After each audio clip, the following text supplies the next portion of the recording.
Good evening, everyone. Welcome to the Red Planet Live podcast. I am your host, Ashton Zith. I'm elated to be hosting the Mars Society's podcast and leading the conversation about human exploration of the universe and the future settlement of Mars. As a longtime space enthusiast, I am passionate about STEM education and making humanity an interplanetary species. Thank you, everybody, for joining today and supporting Red Planet Live. So as usual, before we kick off the conversation and introduce today's guest, want to remind you that the Mars Society store is live and available for shopping. So don't forget to pick up any of your Mars swag, like if you're interested in the Mars Globe, we got one back there, or the Mars Zen Garden. Those are available on the marsstore.com, so check that out. But for today, very excited about today's guest. This is going to be a great conversation, so you've tuned in on the right day. So today's conversation is going to feature a special woman. Kirsten Whittingham is the president of Max Space, a cutting-edge space technology company pushing the boundaries of innovation and exploration by designing and manufacturing affordable, high-fidelity, expandable space habitats. Now, she brings a wealth of experience and leadership to the company with a successful career spanning spacecraft, aerospace, defense across commercial, military, government sectors. And prior to her role, Ms. Whittingham also held several senior positions at Axiom Space, including as the Vice President of Revenue Operations. She also served as Director of the F-100 program for Pratt & Whitney, which is a Raytheon technology subsidiary. She also holds a Bachelor of Science in Aerospace Engineering from the Embry-Riddle Aeronautical University. Everybody, welcome Kirsten to the podcast today. Hi, Ashton. Hey there. I'm so excited that you're here to join me today and excited for our conversation. Yeah, thanks for having me. I'm excited for this. So we're going to kick off the conversation as we normally do on the podcast. We do a quick segment called Question of the Day. So I promise there's no right or wrong answers. We won't judge whatever your answer is, but it's just to get the conversation started. So for today, our question of the day is: what is one personal item that you could not leave Earth without? So imagine you're getting on a rocket, you're flying out and you're going out to space. What is the one thing that you could not leave behind? I can leave everything behind. My husband hates that I'm a little bit of a minimalist and I could just trash everything tomorrow. But I would say that rocket or that capsule that I'm on has got to have coffee. I can't live a day without coffee. So that's really important to me. Okay. And how do you typically take your coffee? Like if you'll have to have coffee on that capsule, do you need to have any accessories to go with it? No, just black. Black is fine. The stronger, the better. Mine looks a little bit like sludge when I make it at the house. So the thicker and nastier it is for most people, the better it is for me. Okay. So not like a cold brew or an espresso. You're just like straight. No. Straight black. And I've been drinking it black since I was 8 years old. I would go out to eat with my parents and I would order it at the restaurants.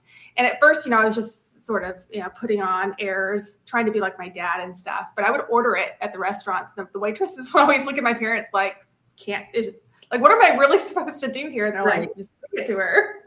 Like parent approval? Like, is it okay if I feed the child? Maybe maybe it's not a wives' tale, but drinking coffee is going to stunt your growth or something. I'm 5'9", so if it did, thank God. I love it. Well, I'm so excited to be chatting with you today.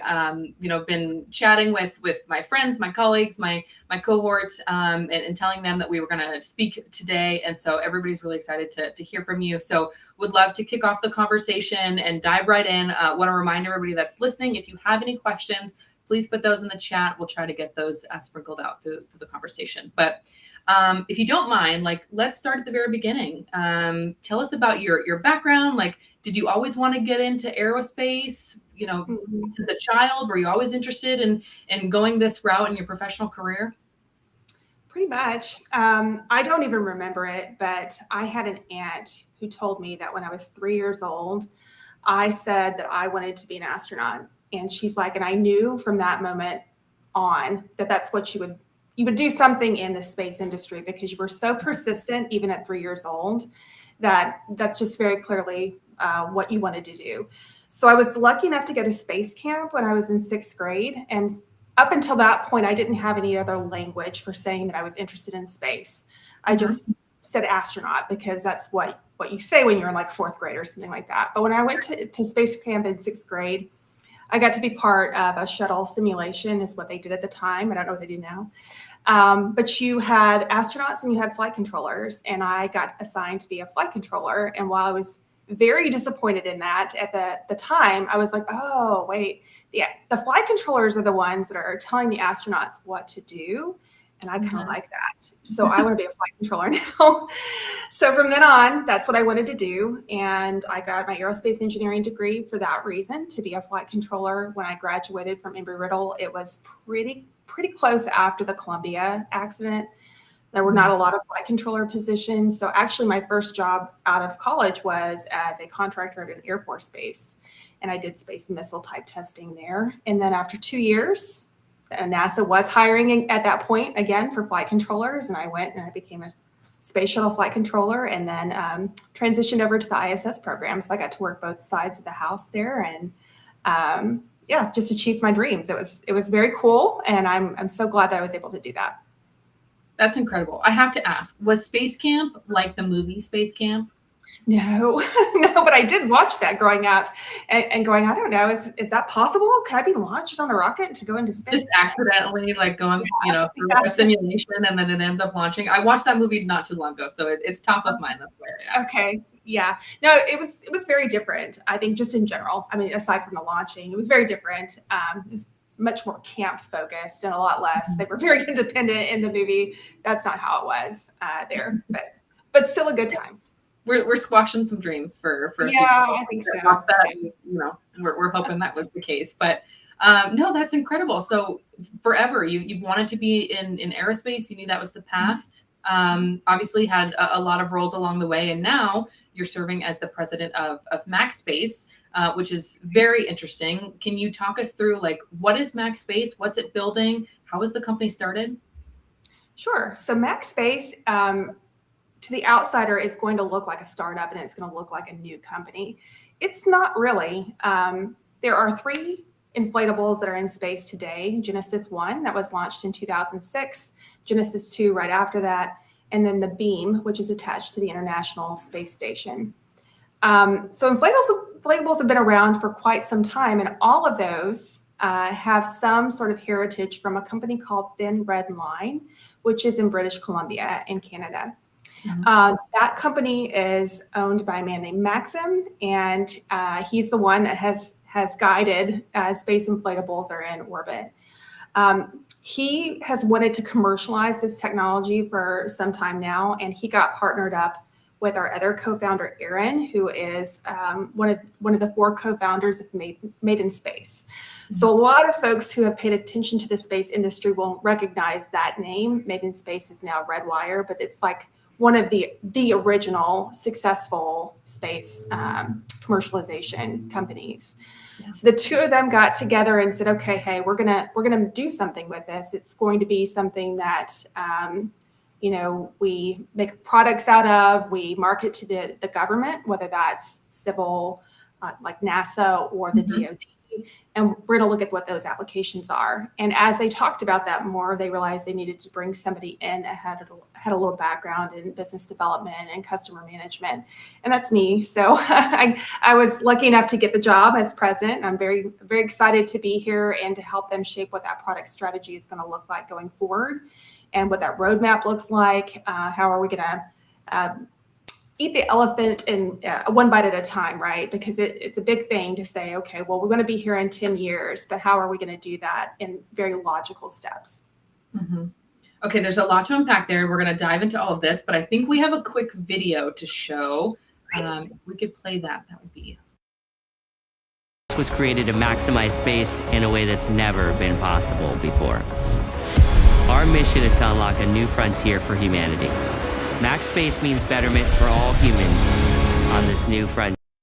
Models are bigger, easier to manufacture, and more scalable than other systems. We just finished our full fidelity ground unit and are now building our flight unit, which will be the largest expandable habitat to ever go to space. Oh, it gives me chills. That's so cool. Yeah. That's really exciting. Okay, so can you talk us through a little bit about the design of the inflatable? You said the inflatables have been around for a while, but talk us through the design. Well, like what's unique about the MaxSpace modular? So there's a couple of different things to break down here. Most of the modules that are in space today are made from metallics. Those are very heavy and of course rigid and strong in their own ways. But inflatables offer the ability, first of all, they don't weigh as much to produce the volume on orbit that you need to produce for that same, how am I trying to say this? If you want to make a 100-meter cubed module, when you send up a metallic module, it's going to be 100 meters cubed, built that way and launched that way. You're just going to pack an inflatable, and it's going to be very small, just like an umbrella. That's the way I like to think about it. Umbrellas are very tightly packaged when you first get them, but they expand way out. The inflatables, though, are lighter than those metallic counterparts. Yeah.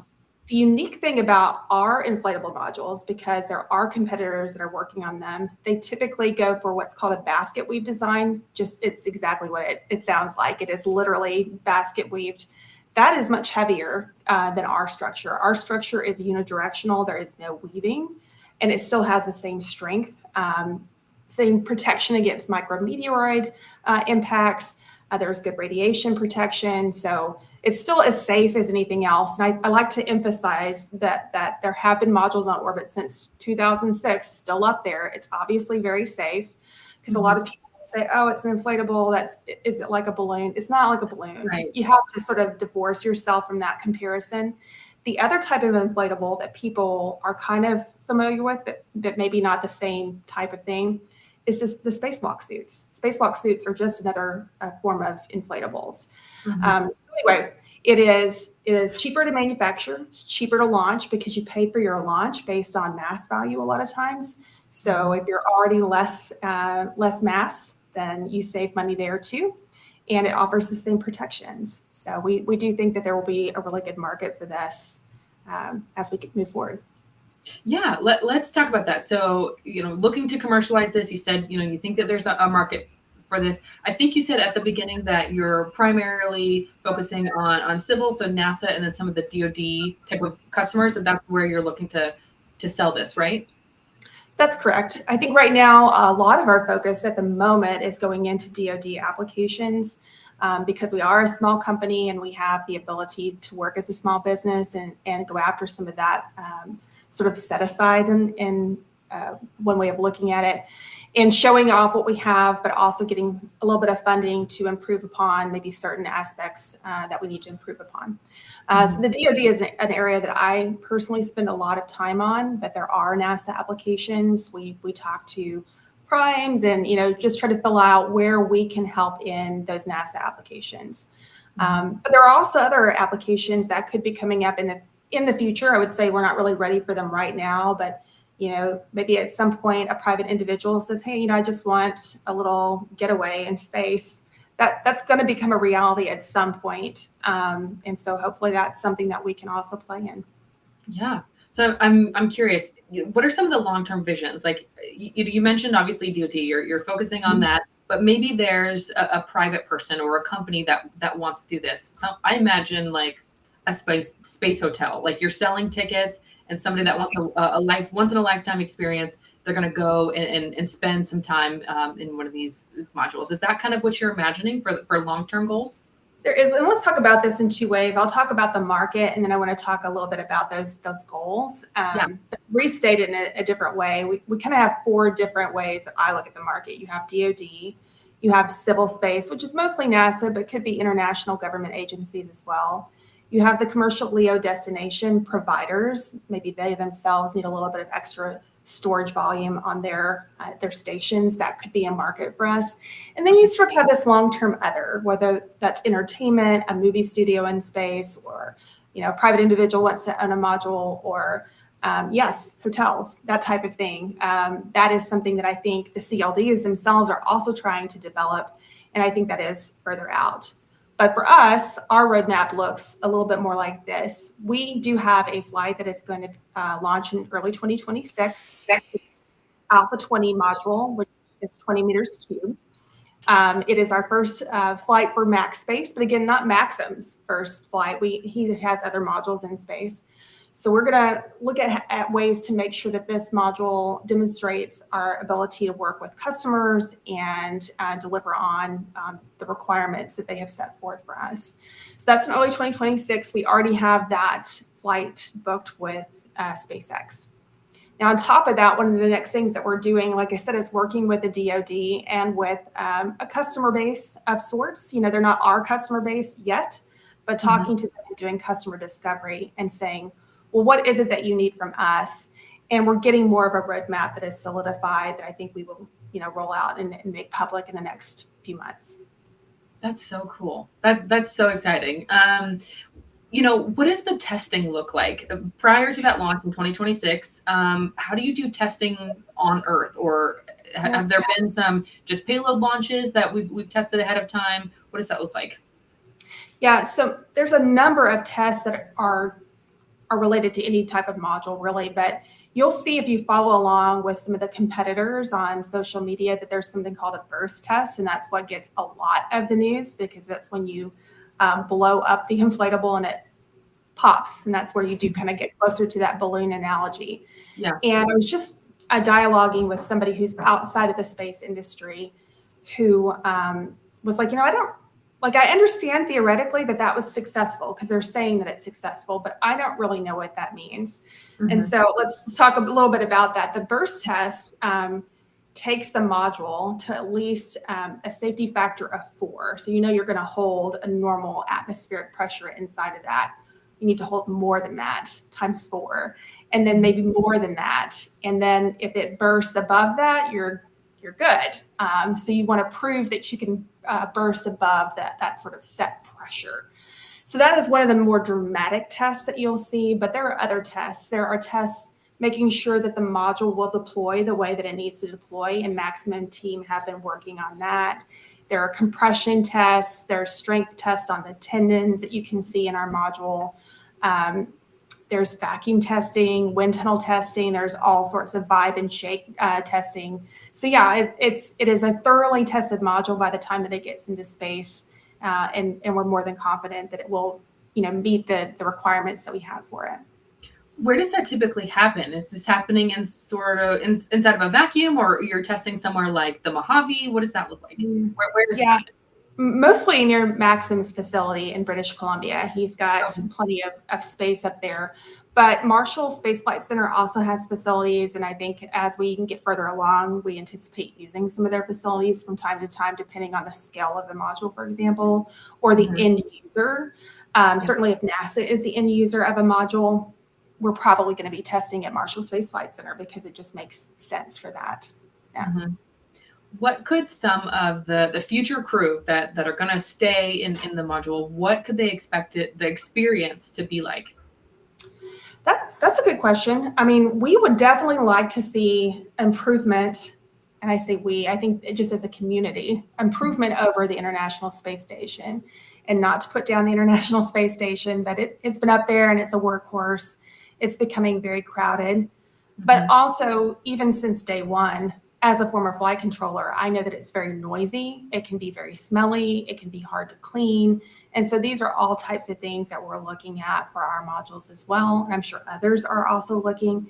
We have learned from the International Space Station. And so you now know what you need to do to make it better, how to make it easier to maintain. That's another thing that happens with the International Space Station is they just spend a lot of time doing what we call R&Rs, repair and replace. So you want to make sure that your new module doesn't have those same features, that you have taken the lessons learned, that you're providing a better experience for everybody.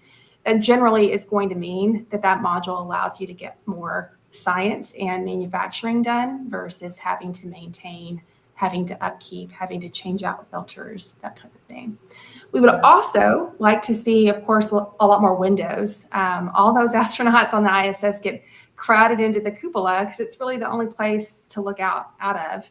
And so I know anybody that is designing any type of habitat, whether that's for lunar or Mars applications, that's something that people are thinking about, is how to give people a good view. Yeah. That's got to be the thing that everybody looks forward to. I mean, every astronaut that's in space wants to be able to look out and see the universe, see Earth. I think we have a video of the inside from Max Space, if we could play that.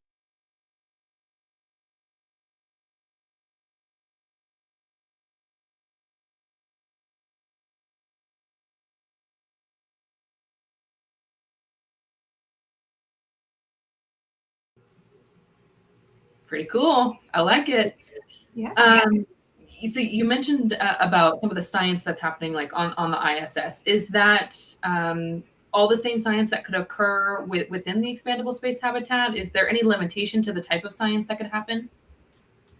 No real limitation. And it's interesting. I was talking to some end users that are currently doing some work on the International Space Station today. They let me know that actually crew is not preferred for them. If you could sort of get a robotic station up and running, that might work better for their long-term manufacturing. So sort of segued from science into manufacturing, but that's the purpose of the International Space Station, is to uncover science that can turn into real things, right? So speaking to some of those people doing manufacturing, they're like, yeah, I mean, if you had a way where it would just work, all of their things are set up to be the International Space Station, like shirt sleeve environment. Mm-hmm. So even if you didn't have crew, you would still want to maintain that same environment for that manufacturing process. But keeping the crew from maybe, I don't exactly know what they were talking about, but maybe it's jostling or, whatever interference that is with them coming and looking. I think of us cooking sometimes, at least my mother used to say, watch pot never boils. And so maybe that's the same type of thing, where if you have the crew members there looking at it too much or in the neighborhood too much, that it could cause problems. Interesting. Okay, I hadn't considered that. I think we have another video as well that I want to show us about some of the plant growth that could happen.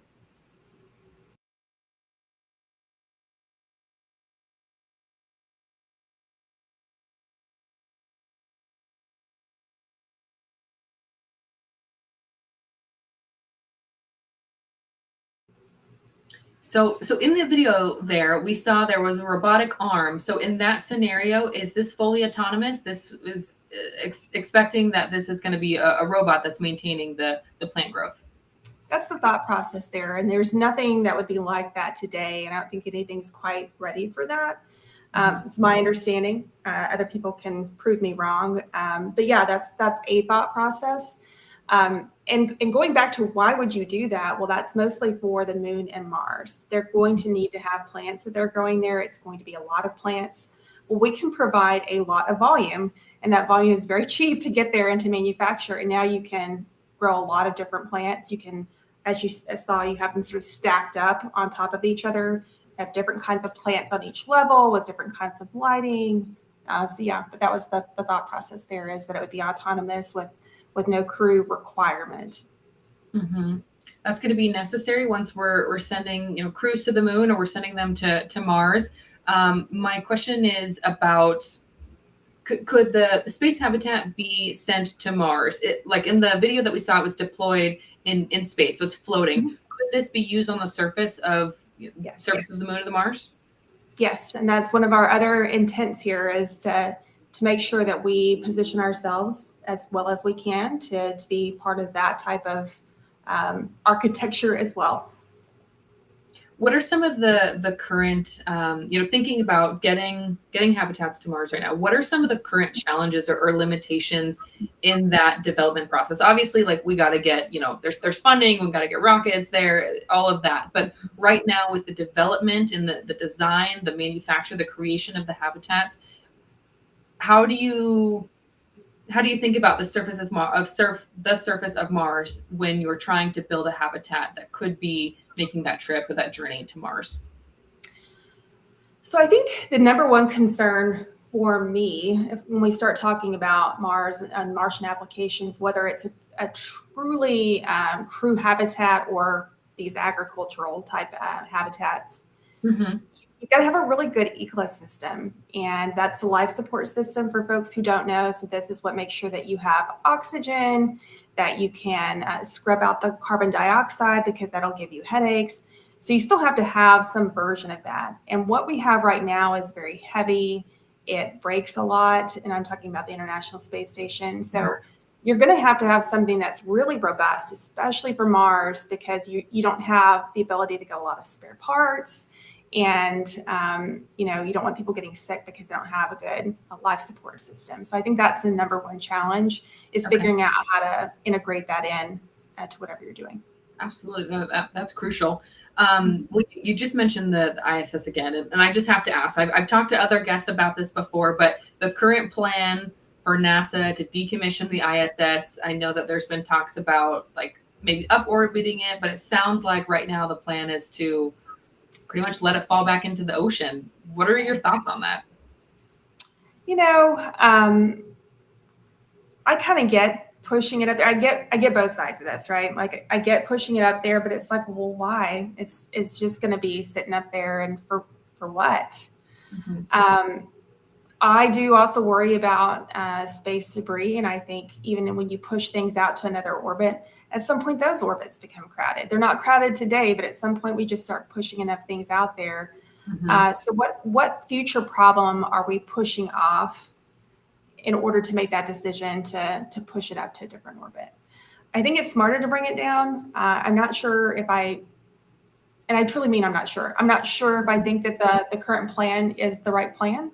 But I definitely think something needs to be done that isn't just saying, oh, well, we didn't want to deal with it, so we're going to go park it somewhere. Mm-hmm. Then we're just going to end up with, junkyard in space.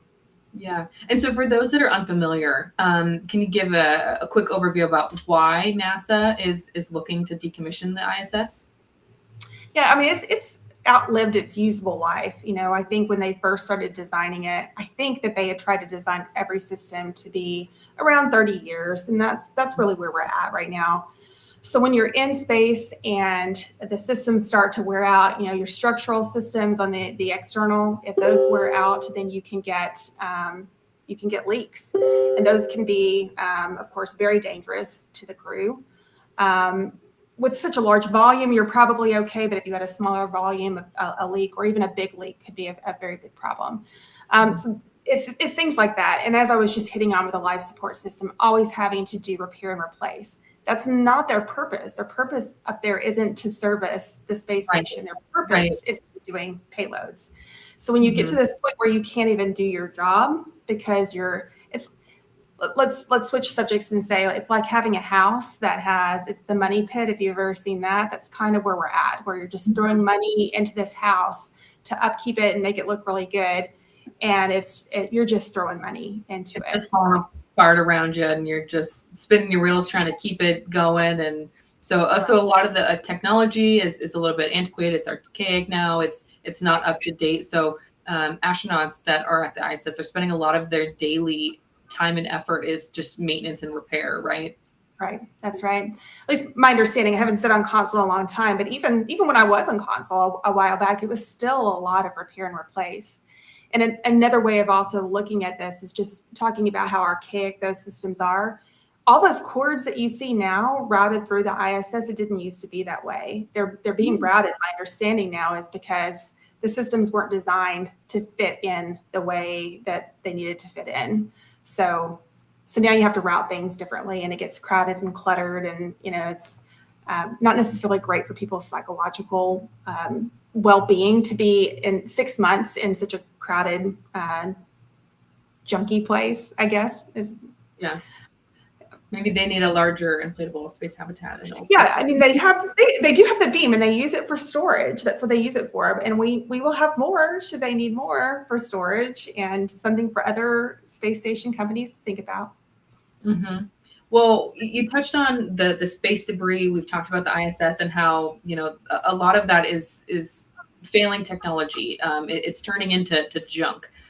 So I'm curious about Max Space and its intents to incorporate some sustainable practices into its technology. What are some of the efforts to be sustainable, but also what are some of the challenges that you're facing when you're trying to balance innovation with environmental responsibility? Yeah, I think all the space companies are kind of going to have the same types of challenges. All is always the wrong way to put it. There's probably some out there that are much more sustainable, but when you're putting things into space, you're definitely using a lot of energy.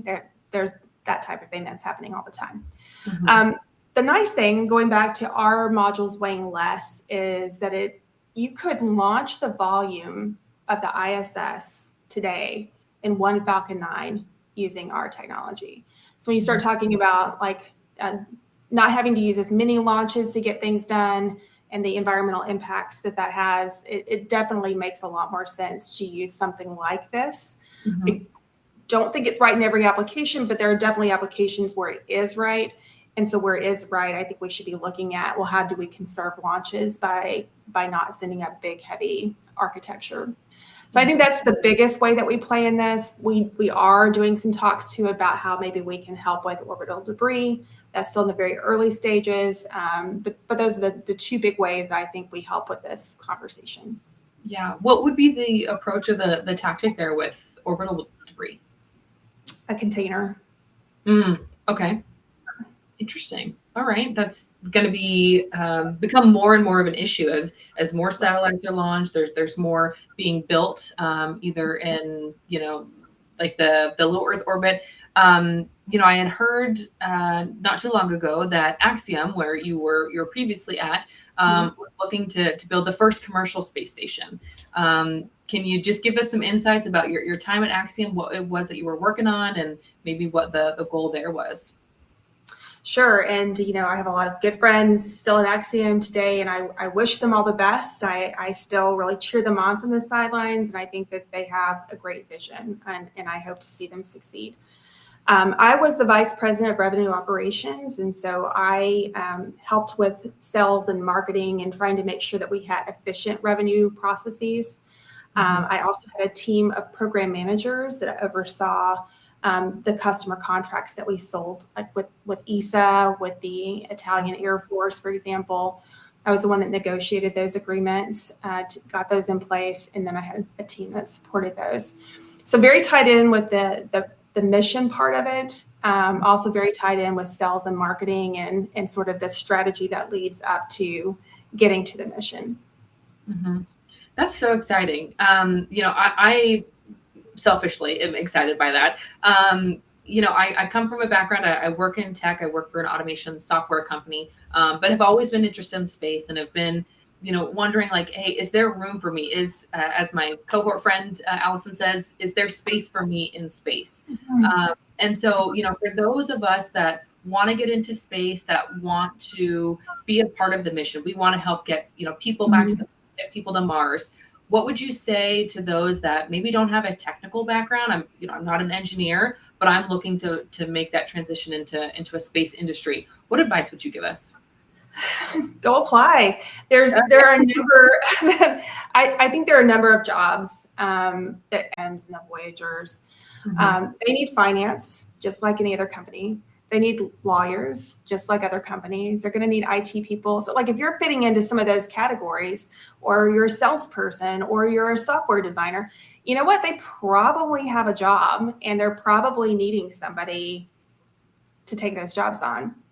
And those can be valuable ways of getting your foot in the door for other opportunities. When I worked at Axiom, as an example, I hired over people from other places in the company. There was a joke that I kidnapped people. I never kidnapped anybody. They all came to me and asked for a job. And I had jobs and I was able to do it. But I had a lady that came over to me from accounting. I had actually a lady that left mission operations to come work for me. There was a lady that worked in the investment section, and she came and worked for me as program managers, project managers, that type of thing. So if your background is accounting and you're like, yeah, but I want to do something else. Yeah, but you can go do accounting for a space company and then transition more easily into something else within that space company because you're already there. You speak the language, you know what they're doing, you understand the strategy. And that's what I would tell people to do. Okay. I love that. So there is an opportunity. There is access for those that, maybe have non-traditional backgrounds, but, like you said, space companies still need lawyers. They still need accountants. Can you, at a high level, kind of talk through what business development or what commercialization looks like for a space company? Yeah, it is different than for maybe software as a sales, for example. And I was just having a conversation with a website company about that. They're talking about, collecting email addresses and the sign up and how you do the funnel. I'm like, that is not how we work. You are going to go out and you're going to identify the people, whether that's in government or within some of these corporations. Maybe, like I said, you need to work with a prime in order to sell your product. You need to go identify who those are. You map stakeholders within organizations, and you make sure you're talking to all the right people. It's a lot of conversations. It's a lot of follow-up. It is not as quick as software as a service might be, where you might do 1 or 2 phone calls, and then hopefully you've sold something. It can take months of just kind of keeping the conversation warm, keeping them up to date, learning about what changes they've had in their organization, and then figuring out maybe how you can respond to that change and just kind of work through that relationship building process and target, of course, the whole time you're looking at ways to strategically target them. Yeah. But ultimately it boils down to a lot of conversations. Okay. We're going to keep that in mind. I have to ask, you are a leader, you're a female and you're a leader of a space company. What has your experience been like? I know that, just like in tech, space is very male dominated. What has your experience been like as a female leader in this company, but in others that you've been a part of? Well, I want to take you all the way back to the beginning of my career and say I really lucked out, but I think the way to talk about that luckiness is to start with the very first job I had. I had the women's bathroom to myself. I was the only woman in the entire building, and the men just looked out for me there. They were all mostly older. They had grandkids a lot of times, or older kids. And because of the way my desk faced the facility manager, I was a project manager, but I faced the facility manager. People would come in to talk to him about the status of the facility. Test facility, we lit things on fire. It was very cool. So they come in to talk to him. He'd be out in the facility, as he should be. And they would look at me and assume that I was the admin and ask me to page him. And I on purpose never learned how to page him because I didn't want to be the person that had to call him. Yeah. So I would say I have no idea how to do that. And they would look at me like I was crazy. And then I would refer them to somebody else that could page Kevin in. And then Kevin, knowing what had happened, would come into me. I'm not his boss. We are colleagues. And he would say, okay, Kirsten, boss, I need to talk to you about a few things.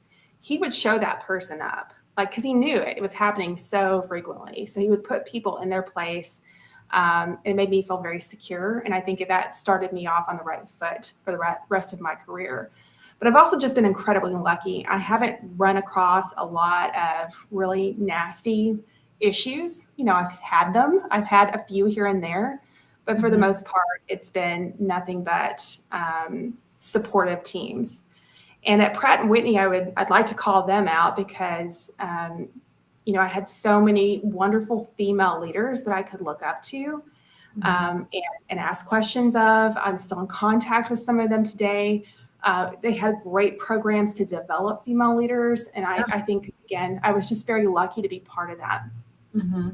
Have you seen a shift in the industry and the ecosystem, that there is more opportunities for women, that there's more diversity in the industry? I wish I could say yes. Of course, Ashton, I see the shift. I don't. I had interviewed for another job at the same time that I was talking to MaxSpace, and I pointed out to them that their entire leadership page was all white men. And I wanted to hear from them, why is that? Are you doing something about that? I feel like they are, based on that response. But you see it. If you go and look at enough leadership pages across this ecosystem, it is mostly men. And I would like to hear what the companies themselves are doing. I know there are a few initiatives to improve that, but it requires them to not hire their best friends, right? If you're a man and you have a bunch of male friends in the industry and you're going to hire them to be your executive leadership team, then you probably didn't invite any women to the table, nor did you invite anybody that had any other background to the table. And so you've created an echo chamber for yourself, and that may not be the best way to be successful at your job. It may seem kind of obvious, and especially us being women and having a little bit of that experience. But why is that important for maybe those that just don't know and they're not in the position? Why is the diversity of background, of thought, of gender, like why is that important? For gender specifically, there are studies that correlate having a woman CEO with higher profit margins. And I don't know if we really exactly know why that is. Like I said, it's correlated. It says, hey, there's evidence that this happens. Mm-hmm. I think it's because women in those upper levels typically mean that there are other diversity programs that are happening to sort of reinforce those things. So that is one point, but I also think just from a diversity of thought perspective, like I just said with the echo chamber, if you are all thinking exactly the same way and you don't have anybody to call you on it and say, hey, that's not the way I saw it be successful over here, then you've all convinced yourself that you know exactly what to do and you haven't actually thought about the problem from all angles. And that comes more with diversity of experience and different backgrounds and different mindsets. And you can toss out whether or not it's women or white men versus different ethnic backgrounds. I think if you can just get to the point where you have enough diversity of experience, diversity of degree fields, then you get the best problem solving. And you'll do it. You'll solve every problem as quickly as you can. Mm-hmm. And we like to get stuff done. So like maybe there's a little bit of that too. Right. Well, I've asked a lot of questions that were my own, but I do want to make sure that I sprinkle in a few that we got from our audience here. So let's see. Wheellock World asks, how do you recover a module when the outer shell wears out? Well, I mean, you design every module, whether it's a soft shell or a soft good, or a metallic structure, you design it for a life. So you don't recover it after your shell wears out. You have a life and then it is done. Now, what you do have to do for any type of module is have some type of repair methodology. If you do have something that breaks through your shell, you got to be able to repair it so that it's not just a sucking hold of space. Mm-hmm. Okay, interesting. We've got another question is what your children think of mom having a job that will help people explore and live in space. I like that one. Your kids never appreciate what you do. I do think both of my kids think it's really cool that I'm the boss, so to speak. And they have thought this for some time now. They used to get a big kick out of me having calls when I would pick them up from school. When I worked at Pratt & Whitney, I had a lot of men that worked for me. And they would hear me on calls and they would say, do they work for you? They just thought it was so amazing that their mom got to tell other people what to do, plus men that were older than me. But, they don't really love space, not the way I do, which is disappointing to me. A little sad. I'm really trying, but they're just like that. The space stuff, whatever. It's just cool that you have the role that you have. Mm-hmm. Yeah. Okay. Well, maybe they don't. How old are they now? 13 and 10. Like they're old enough to want to be part of this. But well, you need to think that it comes with time, and they'll be more impressed and a little more grateful as they get a little bit older. I see that we have another question here. How about a space station for storage of food and propellant? Yeah, that's definitely something that's kind of up our alley is storage. And that's something that we talk to the Department of Defense about. And we've had some conversations with NASA about. So for sure, storage is much easier for us with the way talking about the roadmap. Sorry, let me go back to that. So we have Alpha 20. It is not going to be crewed. And so the next step from that would be to do storage where you don't necessarily have crew in and out all the time. And then moving into something where you have crew in there all the time. That's kind of the step functions we would look at. Okay. Another question here is, can you compare and contrast Max Space with Bigelow, Gravitics, and Orbital Reef? That's a loaded one. Yeah, that's a tough one. So Bigelow was the company that put up Genesis 1, 2, and Beam, but they did that by working with Redline. So I don't really know that there's a comparison and contrast there, other than just to like clarify for folks that when you think about Bigelow having inflatables, you're really thinking about the predecessor to MaxSpace. Gravitics is metal modules. We've already kind of compared and contrasted the differences that we have. We have the unique value proposition of how little we weigh in comparison to the metallic modules. And then looking at Orbital Reef and other inflatable providers, I don't know of anybody that has the same type of architecture that we have, where as I said before, it's this unidirectional, it's very lightweight as compared to the basket weave. Okay. Are there any plans for artificial gravity? No. I have on my reading list some articles to go research more about this, because I will admit I don't really understand the pull. I'm seeing more and more about that. So it tells me that there's something in the market that I need to understand. Certainly, I understand there are some providers that are working on limited artificial gravity so that you can sort of test how something would work on the moon or work on Mars before it gets there. That I totally get. I will say that if we're talking about artificial gravity for humans being in there, I'm like, why would you go to space? Like, back to the whole hotel idea. Why would you have a hotel in space that has gravity? Aren't you going to experience weightlessness? Like, what am I missing about that conversation? Like I said, I may have some more reading to do to bring me up to speed, but that's just not something that resonates with me. If I go to space, I want to float. I like it. Okay. Let's see. For another question here. For the module going up on SpaceX transporter, what are the mission objectives? So, number one is just to deploy our new module to verify that it rolls out the way that it needs to roll out, and that it will transmit data back down to the Earth. But we are don't have them signed yet, but we are working with some payload customers to fly some things on the mission. And so another important mission objective would be to say, hey, we were able to integrate, we were able to respond to their user requirements, and now we're able to provide what they need on the mission. And they'll have their own mission objectives, but that would be some of ours, is having their mission objectives and helping them accomplish those.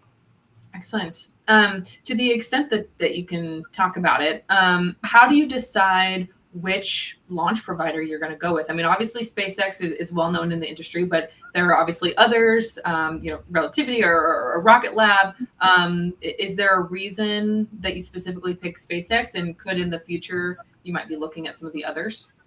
I think we would and are launch agnostic. So you're looking at cost, you're looking at timing, what is the availability of the volume that they have on that particular mission? Are you having to look, for example, to purchase maybe more volume than you needed to, because that's the way to guarantee your mission? So we have spoken with other launch providers, and we would definitely continue to have those conversations in the future. And I have a personal hope that others will work out, just to see that the industry is expanding from sort of that single launch provider that it feels like we have. Okay. And there's a question about some of the technological advances of MaxSpace. So how is MaxSpace setting itself apart from competitors? I just keep having to go back to saying we're providing a very lightweight module. Nobody is going to compare to how lightweight our module is. That, and the fact that it is very low cost to produce. It only takes a very few number of engineers and technicians to produce one, which means you have lower overhead rates, you have lower engineer costs to your production. Very inexpensive to produce, very inexpensive to launch. And while I haven't seen costs from competitors, nor do I expect to, I would just say I don't think anybody's going to beat our prices. Love it. That's a sure way, to get a deal done. Like, hey, we're the best price. Right. Yeah, I'm curious. So we talked a little bit about like some of the technical stuff. We talked about a little bit of the commercial, like finding customers, how you'll sell those, who you would sell it to. Can you at a high level at least kind of highlight some of like policy or regulation challenges that you're facing? I mean, I think it's getting a little bit more available, more access for commercial space companies to launch their payload and partner with different organizations. But with that comes laws, regulation, policy. So can you talk a little bit to that and what are some of the challenges there? Yeah, I mean, I'm definitely not like a government affairs person. So anybody who's listening to this that's government affairs, you're going to know way more than I do. And I love my government affairs people because that's what they do 100% of the time. I think and maybe this is kind of coming from my Axiom heritage and I'm bringing it over into MaxSpace, is my curiosity about how NASA is actually helping to grow the commercial space industry. With what NASA has been doing in low Earth orbit up to this point, we talked a lot about the research and that you're trying to take some of that research, continue some of it, look at different things, but also transition into manufacturing. Right now, NASA subsidizes all of that. And how is commercial industry supposed to make money with their business model when the government model is something that is so counter to what a commercial business is going to be able to do? And so I think that's something that's on my mind of like, what is that transition plan? Are there facets of that I'm missing? I don't think so, but maybe. And I definitely think that's something that has to be worked through more so that there are more opportunities for different types of providers, whether it is the CLDs, the Axioms, the Voyagers, the orbital reefs of the world, the galaxy, or whether it's things like uncrewed options. You've got Varda and others that could be playing in that space. But again, if you can fly it to the International Space Station and you don't have to pay for that crew time or you don't have to pay for that up mass or down mass, why would you go pay somebody else to do that work for you?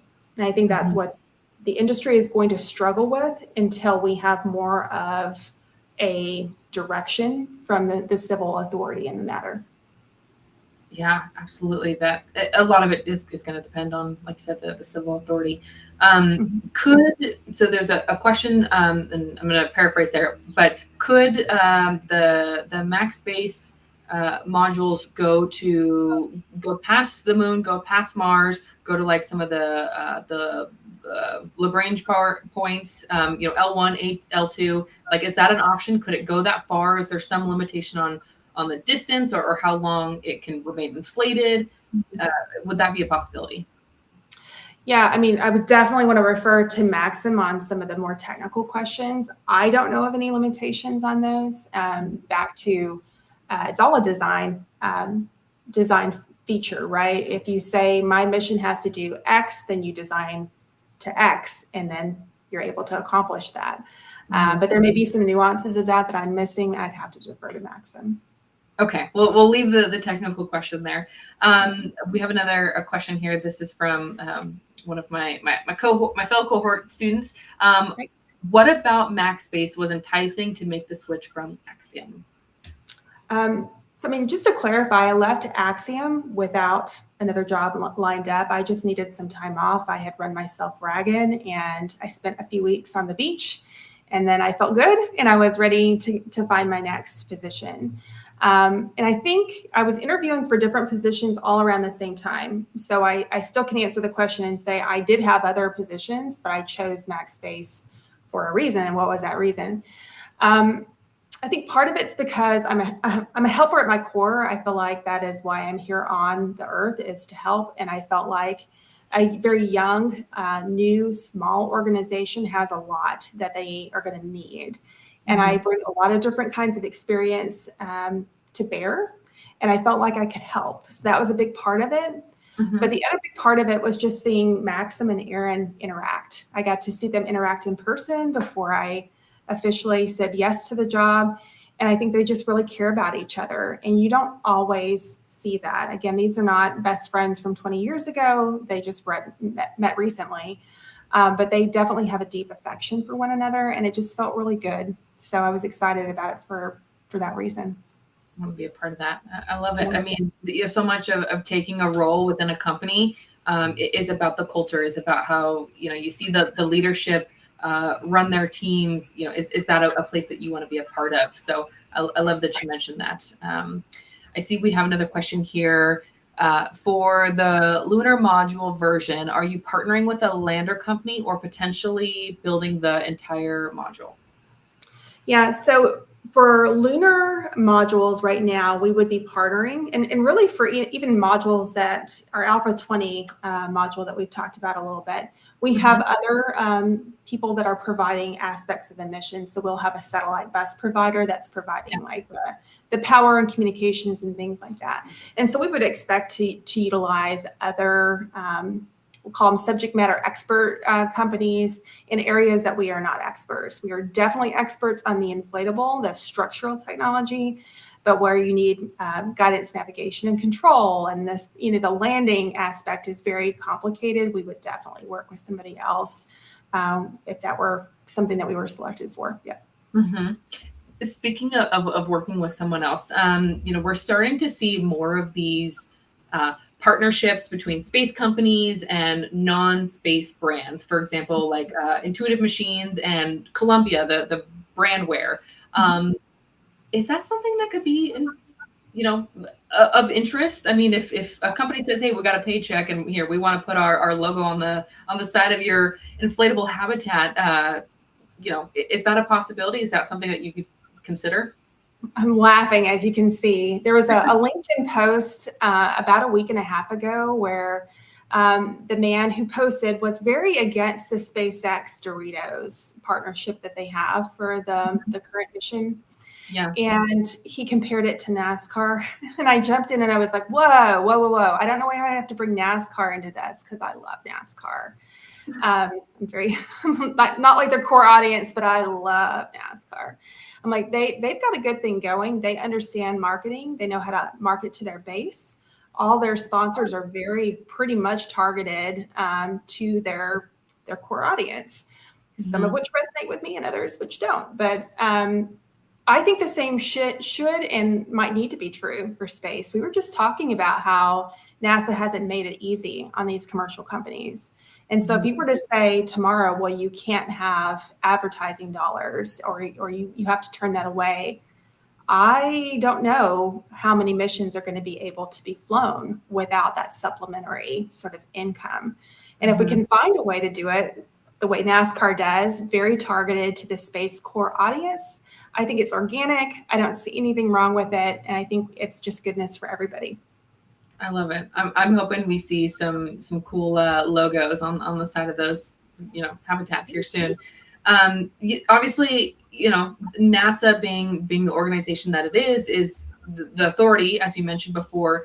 What could us as normal people do to potentially influence NASA? I mean, obviously that could be hard, but how can the average everyday person show their support and say, hey, we want to see more commercial companies within the ecosystem? How could we support that? I mean, that's a great question. I'm not sure that I have a great answer for that. I mean, that the answer that kind of comes to mind, and I'm not sure if it's the right one, is, like, write your congressperson. And maybe that is the right one because, NASA is ultimately an administration. It is reportable to Congress. And I think maybe that's the right thing to do, is just to sort of say, hey, the people love what you're doing, NASA. They love what you're doing. And I think that's true of a lot of people in the U.S. They support NASA, but, just letting your government officials know that you're also wanting to see other things, maybe that's the right answer. Yeah. I mean, it seems like a good place to start. I would tell anybody that's wondering, like, why do we have all these commercial space companies, and, giving them the example of SpaceX and how they've been able to drive down the cost of launch. That's money saved to the taxpayer. So that's why this is important, and how the space industry and the ecosystem benefits us here on Earth. And that's why it's important. Anything else to add to that piece of why it's important that we pursue space? Well, I mean, there's a ton we could talk about why we shouldn't pursue space, but I do want to hit back on your point about SpaceX. I mean, it's basic economics. that, you can have monopolies and that does not provide the best value for the consumers. That never happens. So you want to have a lot of different players in the market to provide the best value for consumers. And without space, I think most of us on this podcast know your cell phone doesn't work. You're back to having to drive around with a map to figure out where you're going. And there's a lot of different other advantages that we have today because of space. And imagine how many more we'll have in 20 years. Yeah. Mm-hmm. Yeah, exactly. That's what I tell people. Well, I know we're just about at time. So my last question that we're going to end today with is, what are you optimistic about? What are you excited about in the space industry? I'm optimistic about the whole industry. I mean, I think 30 years ago, 20 years ago, I couldn't have predicted what we're seeing today. And so I think that as problematic as certain things are about the industry, that it's still very new and not everybody has the best business plans and all those things, and you still have to get investors. There's a lot of potential. And so people with great ideas, great business minds, there's just so much that can be done. And I can't wait to see in 10 years, you and I will not be able to predict on this call the goodness that will come out of it. I couldn't have predicted the iPhone before it came about. And there's just so many advancements that now we take for granted. And we're going to look back on this podcast and go, oh yeah, like who knew that we were going to be able to do that? So I'm very optimistic that there's going to be some really good life-changing advancements because of space. I love it. I think that's sums it up exactly right. We're going to see a lot of new innovations and new developments that are going to come from the space industry, and it's going to positively impact all of us. So I'm also excited. I always say this on the podcast, but the best is yet to come. I 100% agree that specifically when it comes to the space industry, we're gonna see a lot of those positive things come out in the future. 100% agree. Well, I want to just say thank you so much for joining today. It was a pleasure to chat with you. I mean, we went through a lot of topics and you rallied, you got through all of those questions. So thank you so much. You're a wealth of knowledge and a pleasure to chat with. Thanks so much, Ashton. I appreciate it. All right. Thank you to everybody that tuned in today. Thank you to our friends at Liftport. We're going to wrap it up today the same way